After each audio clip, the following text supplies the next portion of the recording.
कभी सोचा नहीं था खामोशी भी इतनी गहरी होती है।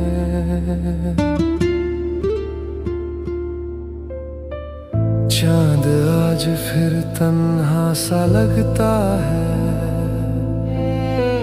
सितारे भी चुप हैं आसमान में। शायद मेरी तरह वो भी किसी की यादों में खो गए हैं।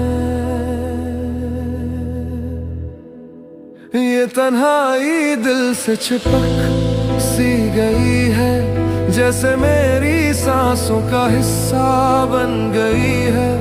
लोग कहते हैं वक्त सब ठीक करता है, पर मेरा वक्त यहीं रुक सा गया है।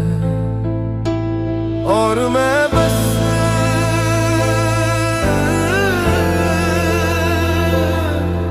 अपनी खामोशी सुनता रहता